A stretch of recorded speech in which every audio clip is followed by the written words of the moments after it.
Welcome to another episode of Siyayinqoba, SHAP. Let us hear what our characters have got in store for us today. SHAP.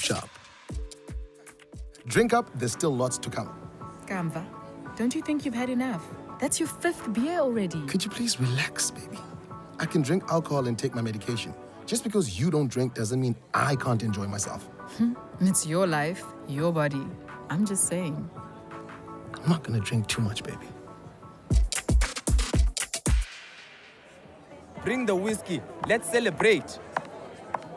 Kamva, I'm going home now. I asked my dad to come fetch me. Come on, stay longer. Besides, I can take you home. No, you can't. You're drunk. Here's my dad now. Are you ready, Kelly?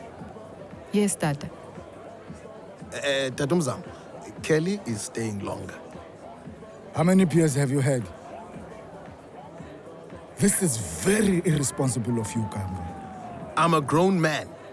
You shouldn't be drinking anything in your condition. What's that supposed to mean?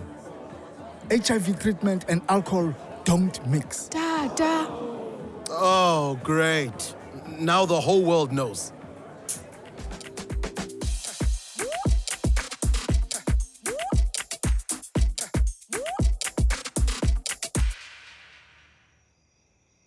But that's why I also didn't want to restart my medication, because people keep telling me I can't enjoy myself. You were drunk! Everyone calm down.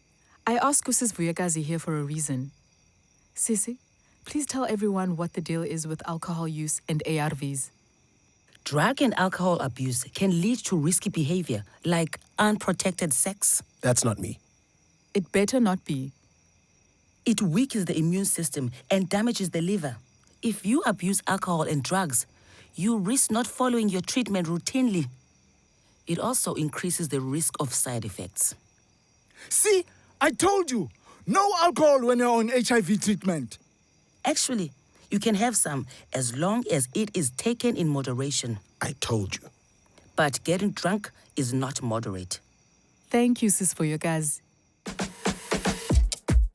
To start your HIV treatment or for more information, WhatsApp us on 079 25 87 642 or visit our Facebook page at Siyayinqoba. SHAP.